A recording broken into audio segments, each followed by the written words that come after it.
So at this point, I might want to add a bit more content to the image or create some very subtle effects or go over the top and completely change things.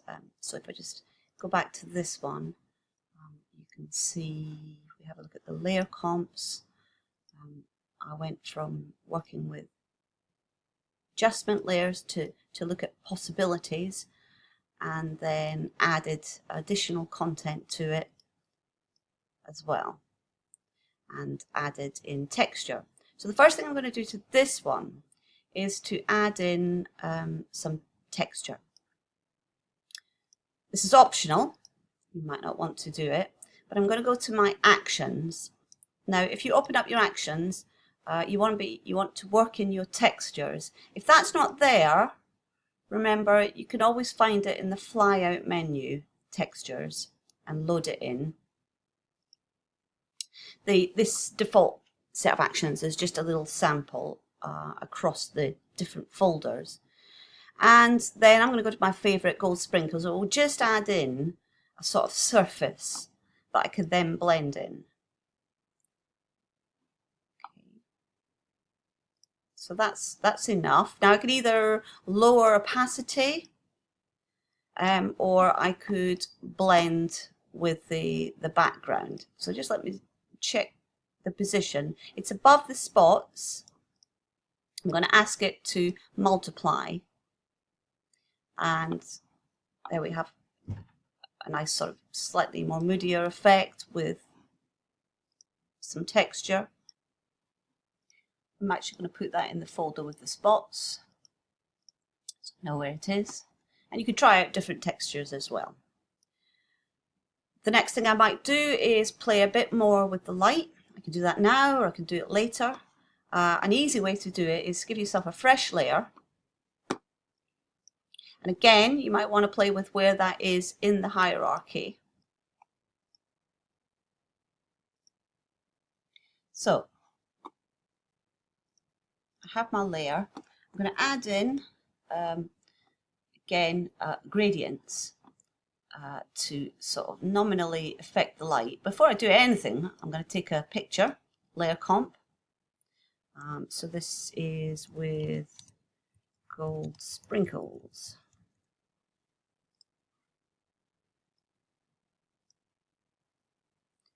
I'm going to take the sprinkles off and record one with shadows.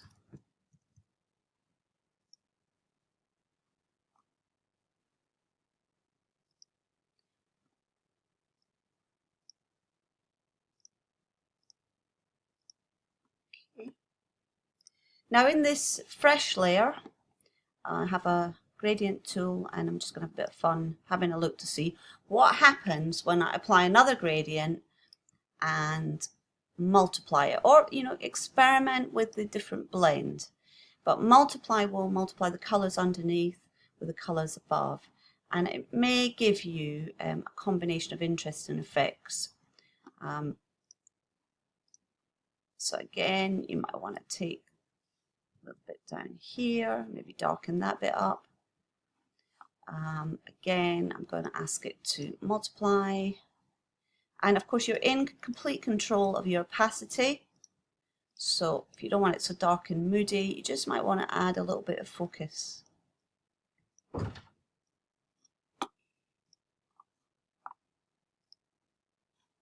So it's always a two-way thing. You're always looking at then how it affects the can. The can starts to look a bit odd again. So I'm going to pop these two in a group. So these are my gradients. Put a mask on them, and then polish out the areas that I want to retain. Be in control of your opacity. You want to control it a little bit slower, drop the opacity down, and then you can be in a bit more control as to which areas you brighten up. So I'm going to make a layer comp. So I've added gradients. The good thing about this is when I export to files, if I want them in individual files, then the files will be titled with the names of my layer comps. I want to encourage you now to just experiment. Keep away from adding filters, okay? Think more about adding layer adjustments because they sit above it and they're non-destructive. We can switch them on and off and have variations in layer comps using the adjustment layers. So, okay, we can go to curves if we wanted to adjust the sort of black and white and the contrast over the colors. So you can experiment with either giving it a sort of Hitchcock effect.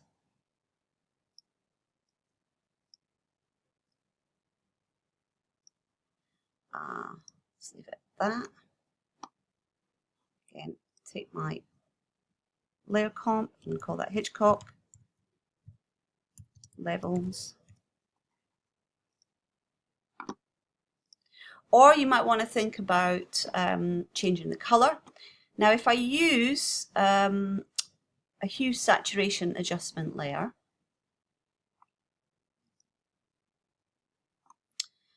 then what's going to happen is it's very, very subtle, so I can get some nice variations on that. The can, of course, is changing because the hue saturation is sitting above it, so you need to think about that, where you want to put your hue saturation. If I move it down, oops, if I move it down in the hierarchy and let the can come through, just deal with the spots behind,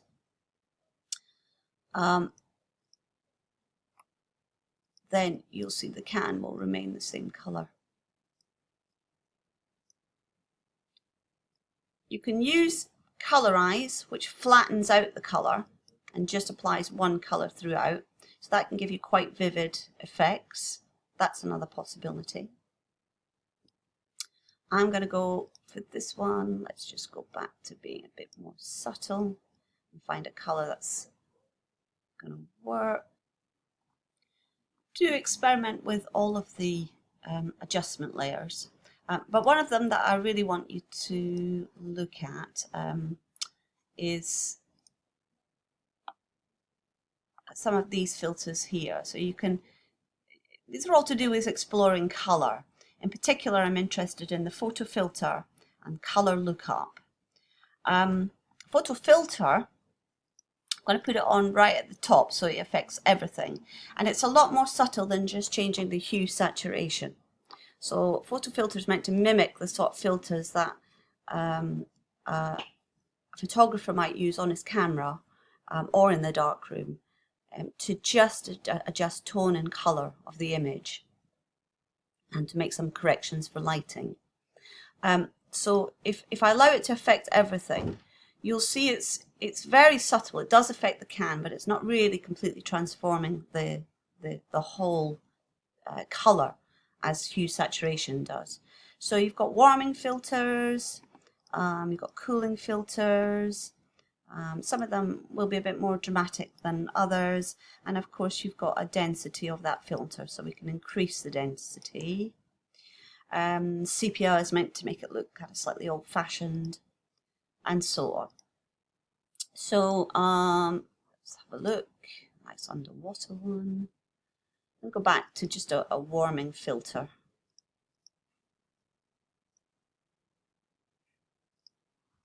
Take a layer comp. Check when you first use layer comps that all of this is switched on, okay? If in doubt, just switch them all on. It will mean it will record everything that you do, that it's able to record. Okay, so this is using a filter. I'm actually going to change the filter. I'm going to change it to a different one. It's a violet filter. Because I've done that, it won't reflect, because I've done it after I've made the layer comp, it won't reflect in the layer comp. So I just want to show you that you can update your layer comp. So you can either do it down here at the bottom, update layer comp, or you can say update layer comp here, and then that will just make sure that we have the updated version. So they're very subtle. What's a bit more dramatic is actually using the color lookup. These are just a bunch of filters, and you can download more of them from the internet.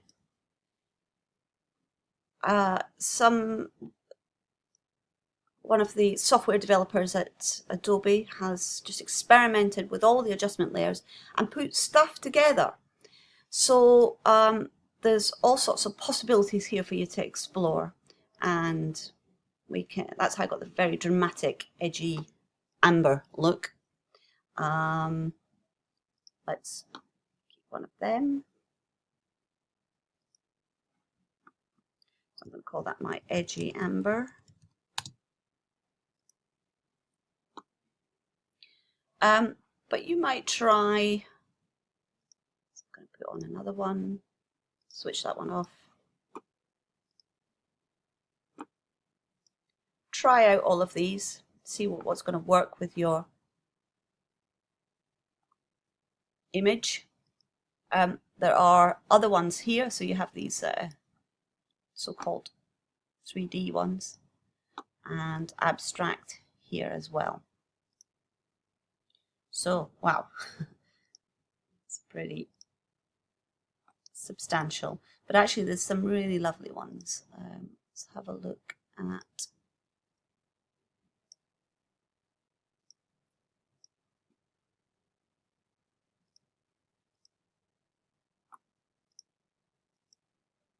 some of these. Very nice. So they might pull your poster together, pull your advert together. So I'm going to keep that one, that's quite nice. So it's color lookup, and that's Chris Bourne.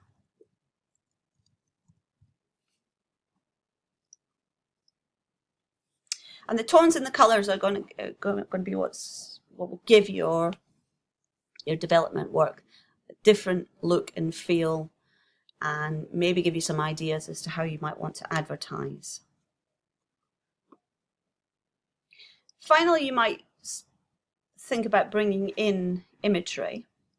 So if you recall here, I brought in some leaves. Now I've downloaded these from the internet, okay? I'm not going to pretend I made them, but I would much prefer if they were your original drawings or original photography, and you cut them out yourself and utilize them. Obviously these are on a transparent background, and if you do end up using something you borrowed, I want you to identify that in the development work. So I'm going to just bring this image in.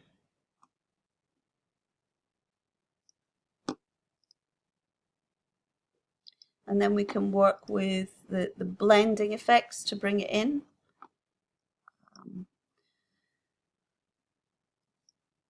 Bring in one of the other ones.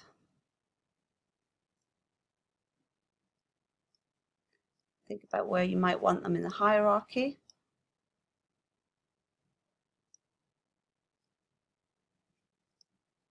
And then make final adjustments to the color.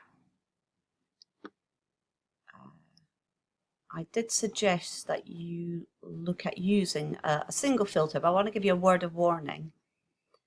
If you apply one of these filters, or any filter, to one of the layers, then it's going to update in all of the layer comps. So just be very careful about that. And you might want to make duplicate layers of the same objects in order to apply filters. So I'll just show you. For instance, I wanted to use one of the blur galleries, blur filters from the blur gallery, and you can see that that allows me to soften around this iris. I can, for instance, control the size of the iris, shrink it down, and it applies to the layer that I'm sitting on. So I'm on this green leaves layer at the moment. You have what's called a bokeh effect, and it sort of mimics